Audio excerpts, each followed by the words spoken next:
Hello students, welcome to mass are the study point. आज हम करेंगे 1 फरवरी के करंट अफेयर्स। तो चलिए वीडियो को शुरू करते हैं। वीडियो आपको अगर अच्छा लगता है तो वीडियो को लाइक करिए, शेयर करिए और चैनल को सब्सक्राइब करिए। पहला क्वेश्चन है कि किस नेता की पुण्यतिथि मनाने के लिए 30 जनवरी को शहीद दिवस के रूप में मनाया जाता है। आप सबको पता होगा कि 30 जनवरी को हम शहीद दिवस क्यों मनाते हैं। इस दिन महात्मा गांधी जी की पुण्यतिथि होती है। 30 जनवरी साल 1948 को इनकी हत्या कर दी गई थी। ठीक है, तो इसलिए हम 30 जनवरी को शहीद दिवस के रूप में भी मनाते हैं। और 23 मार्च को भी हम शहीद दिवस के रूप में मनाते हैं। पता होगा ये आप लोगों को भी।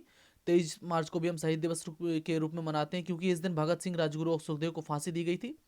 क्लियर है। और एक देश है जिसका नाम है नीदरलैंड, या नेदरलैंड भी बोलते हैं इसे, नीदरलैंड।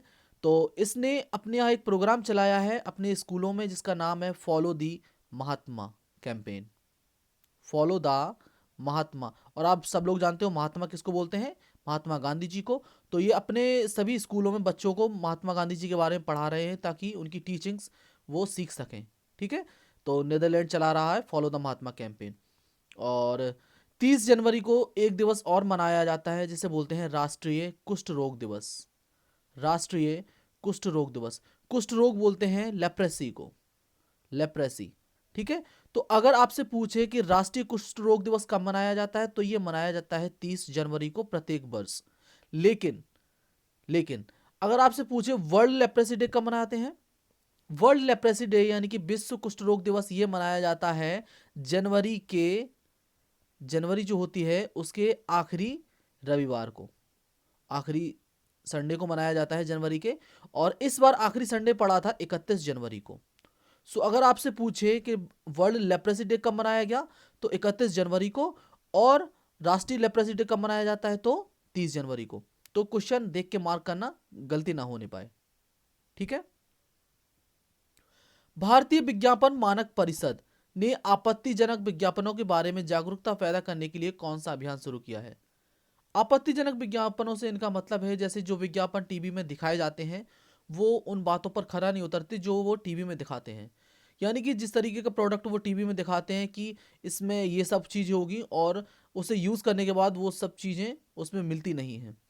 तो इसके खिलाफ हमें खड़ा होना है, इसके खिलाफ हमें बोलना है। इसके लिए एक कैंपेन चलाया गया है जिसका नाम है चुप ना बैठो। चुप ना बैठो कैंपेन चलाया है, ये चलाया है भारतीय विज्ञान मानक परिषद ने। क्लियर। चलिए, बीटिंग रिट्रीट सेरेमनी जिसके साथ गणतंत्र दिवस का समापन हुआ किस स्थान पर की गई। जो बीटिंग रिट्रीट सेरेमनी की जाती है ये प्रत्येक वर्ष की जाती है। गणतंत्र दिवस का जो समारोह चलता है वो 4 दिनों तक चलता है और बीटिंग रिट्रीट सेरेमनी के साथ ही उसका समापन होता है। और बीटिंग रिट्रीट सेरेमनी ये हमेशा वहीं की जाती है जहां की गई इस बार, विजय चौक पर। ठीक है, सो आंसर है विजय चौक। और इसमें खास क्या है इस बार, इस बार खास ये है कि इस बार एक गीत गाया गया है। वो आपसे गीत पूछ सकते हैं कि उस गीत लिखा किसने है। गीत का नाम है स्वर्णिम, स्वर्णिम विजय गीत। और ये खास क्यों है इतना, स्वर्णिम विजय गीत, क्योंकि इसको लिखा है दो लोगों ने। एक तो है लेफ्टिनेंट कर्नल जिनका नाम है बिमल जोशी, बिमल जोशी। और दूसरे जो व्यक्ति हैं उनका नाम है हविलदार, हविलदार जीवन, हवलदार जीवन जो हैं उन्होंने ये लिखा है सब।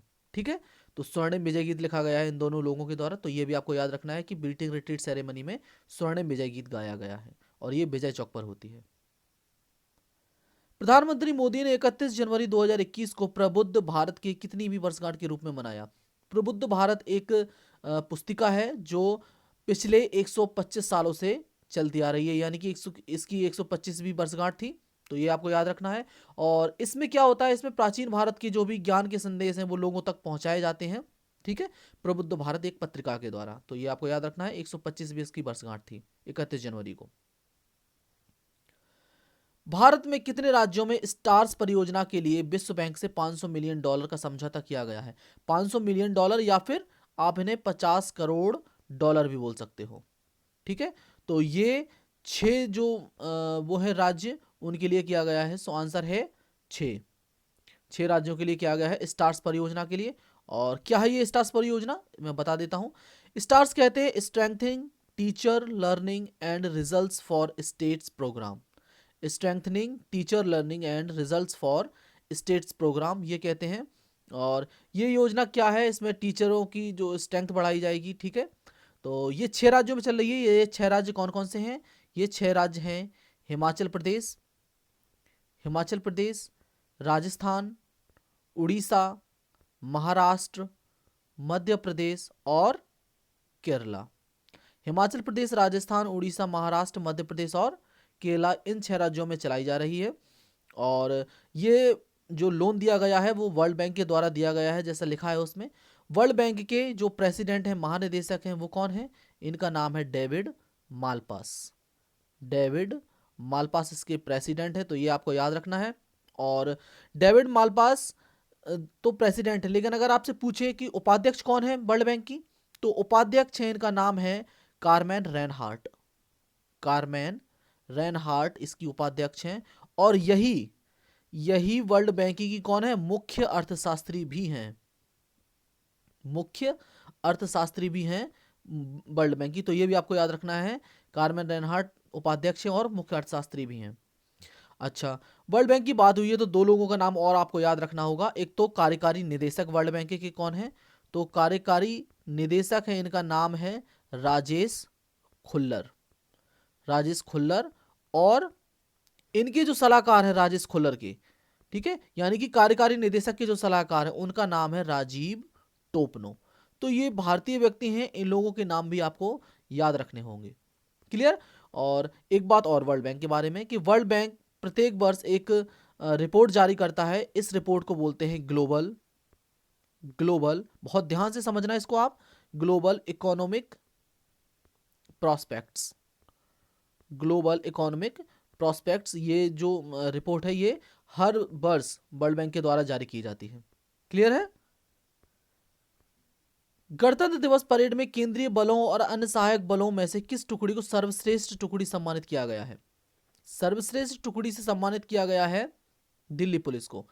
अब इसमें 2 कैटेगरी है, मैं आपको बता देता हूं दोनों। अगर आपसे पूछे कि एक तो होती है, मैं यहां बना देता हूं, अगर आपसे पूछे पुलिस प्लस सीएपीएफ यानी कि सेंट्रल आर्म्ड पुलिस फोर्स, जैसे कि इसमें क्वेश्चन में लिखा है केंद्रीय बल यानी कि सेंट्रल आर्म्ड पुलिस फोर्स और अन्य सहायक बल यानी कि पुलिस, अगर इन दोनों कैटेगरी में पूछे तो आप आंसर मार्क क्या करोगे? दिल्ली पुलिस। लेकिन अगर आपसे पूछे एयरफोर्स, आर्मी या नेवी में से किस टुकड़ी ने जीता, तो आप लगाओगे जाट रेजिमेंट। मैं रिपीट कर देता हूं, अगर आपसे पूछे कि एयरफोर्स, नेवी या आर्मी की टुकड़ी में से किसने जीता है, तो यह जीता है जाट रेजिमेंट ने। ठीक है, लेकिन अगर आपसे पूछे केंद्रीय बल और अन्य सहायक बलों में किसने जीता है, तो यह जीता है दिल्ली पुलिस ने। तो क्वेश्चन देख के मार्क करना आप लोग। और गणतंत्र दिवस परेड में बेस्ट झांकी का अवार्ड मिला है, जैसा कि आप लोगों को पता होगा, किसको? उत्तर प्रदेश की झांकी को। यूपी की झांकी को बेस्ट झांकी का अवार्ड मिला है, यह भी आपको याद रखना है। ठीक है, और किस डिपार्टमेंट की झांकी को बेस्ट झांकी मिला है? एक डिपार्टमेंट बोलते हैं जैसे डिपार्टमेंट ऑफ बायोटेक्नोलॉजी।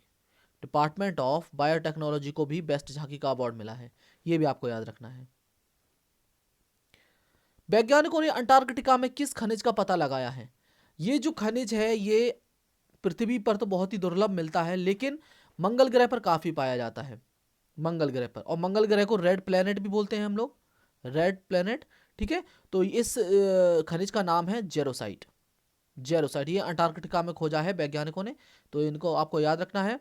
और खनिजों की बात हुई है तो लिथियम के भंडार अभी पाए गए हैं कहां पर? लिथियम के भंडार पाए गए हैं, जगह है मांड्या, MANDYA। ये जगह पड़ती है कहां पर? कर्नाटक में। कर्नाटक में, तो मांड्या में पाए गए हैं लिथियम के भंडार। और पहली लिथियम रिफाइनरी कहां लगी है? पहली लिथियम जो रिफाइनरी है वो लगाई गई है गुजरात में। तो ये भी बातें आपको याद रखनी है। क्लियर है? किस मंत्रालय के द्वारा एनकेप्स इंडिया फोरम 2021 का आयोजन किया गया है? एनकेप्स इंडिया फोरम 2021 का आयोजन ये किया गया है Ministry of Statistics and Programme Implementation, यानी कि इसे बोलते हैं सांख्यिकी और कार्यक्रम कार्यान्वयन मंत्रालय, जिसके मंत्री हैं Rao Inderjit Singh. Rao Inderjit Singh, Ministry of Statistics and Programme Implementation. Clear. और अगर सांख्यिकी की बात हुई है तो एक व्यक्ति का नाम आपको नहीं भूलना है, पीसी महालेनोबिस। सांख्यिकीविद थे ये, महान सांख्यिकीविद। ठीक है। इनका जन्मदिन होता है 29 जून को, 29 जून को इनका बर्थडे होता है। और इसी दिन यानी कि 29 जून को हम मनाते हैं किस दिवस के रूप में? भारतीय सांख्यिकी दिवस के रूप में, यानी कि राष्ट्रीय सांख्यिकी दिवस। क्लियर। तो ये बातें भी आपको याद रखनी है। इंडो पैसिफिक हेल्थ सूचकांक, इंडो पैसिफिक के जो देश हैं उनमें एक हेल्थ सूचकांक जारी किया गया है कि कौन सा देश में कितना अच्छा हेल्थ स्ट्रक्चर है। तो इसमें भारत का कौन सा स्थान रहा है, ये इसमें इन्होंने पूछा है। इसमें भारत का स्थान रहा है लास्ट से दूसरा, यानी कि 10वां नंबर रहा है। और 11वें नंबर पर जो है वो है इंडोनेशिया, सबसे लास्ट है इंडोनेशिया। भारत का स्थान है 10, यानी कि केवल इंडोनेशिया को छोड़कर सभी भारत से अच्छे हैं। क्लियर। और अगर इसमें पूछे नंबर 1 कंट्री कौन सी है, तो नंबर 1 कंट्री इसमें रही सिंगापुर। सिंगापुर। सेकंड पे है ताइवान और थर्ड पे है जापान। तो number 1 Singapore, second Taiwan, third Japan. Bharat का नंबर है 10वां और सबसे लास्ट में है इंडोनेशिया। किस देश ने ट्रांसजेंडर व्यक्तियों को सेना में भर्ती होने के लिए आदेश पर हस्ताक्षर कर दिया है? इस देश ने कहा है कि अब ट्रांसजेंडर भी जो हैं वो सेना में भर्ती हो सकते हैं, ये कहा है यूएसए ने। और यूएसए में 46वें जो राष्ट्रपति बन गए हैं वो बने हैं जो बाइडन। जो बाइडन 46वें राष्ट्रपति बने हैं। और 49वीं उपराष्ट्रपति कौन बनी है? इनका नाम है कमला हैरिस। कमला हैरिस इनका नाम है। क्लियर। आर्थिक सर्वेक्षण हुआ है 2020-21 का, तो मुख्य आर्थिक सलाहकार के नेतृत्व में किया गया है इसको। तो ये पूछा गया है कि मुख्य आर्थिक सलाहकार कौन है, तो आपको याद रखना होगा मुख्य आर्थिक सलाहकार है केवी सुब्रमण्यम, इनकी अध्यक्षता में किया गया है ये। और आर्थिक सर्वेक्षण को डेडिकेटेड किया गया है, यानी समर्पित किया गया है कोरोना योद्धाओं को। तो ऐसा क्वेश्चन भी पूछ सकते हैं आपसे कि आर्थिक सर्वेक्षण जो हुआ है उसको किसके ऊपर डेडिकेटेड किया गया, यानी किसको समर्पित किया गया है, तो ये समर्पित किया गया है कोरोना योद्धाओं को। तो ये भी आपको याद रखना है। क्लियर। नेक्स्ट क्वेश्चन है, माइक्रोसॉफ्ट ने किस शहर में अपना तीसरा इंडिया डेवलपमेंट सेंटर खोला है? अपना तीसरा इंडिया डेवलपमेंट सेंटर खोला है इन्होंने गौतम बुद्ध नगर, यानी कि नोएडा में। नोएडा में। और नोएडा में आपको पता होगा जेवर एयरपोर्ट बन रहा है, जिसको बना रहा है ज्यूरिख इंटरनेशनल एयरपोर्ट, जो कि स्विट्जरलैंड का एयरपोर्ट है। ठीक है। और भारत की सबसे बड़ी फिल्म सिटी भी बन रही है, सबसे बड़ी फिल्म सिटी भी बन रही है कहां पर? गौतम बुद्ध नगर, यानी कि नोएडा में। यह भी आपको याद रखना है। सीईओ है माइक्रोसॉफ्ट के Satya Nadella. Union budget mobile app वित्त मंत्री सीतारमण के द्वारा लॉन्च किया गया था। यह किसके द्वारा विकसित किया गया है? एक ऐप लॉन्च किया गया है जिसका नाम है यूनियन बजट। आप प्ले स्टोर से इसको डाउनलोड कर सकते हो और जो भी बजट अभी पेश किया गया है उसकी आप जानकारी ले सकते हो। ये बनाया गया है नेशनल इंफॉर्मेटिक्स सेंटर के द्वारा। So option B is the answer, national informatics centre. Clear. So ये था हमारा 1 फरवरी का वीडियो। हम मिलते हैं 2 फरवरी के वीडियो में, तब तक के लिए घर पर रहें। ठीक है। और बढ़िया से पढ़ाई करते रहें। Thank you so much for watching this. Stay safe, stay healthy and keep watching.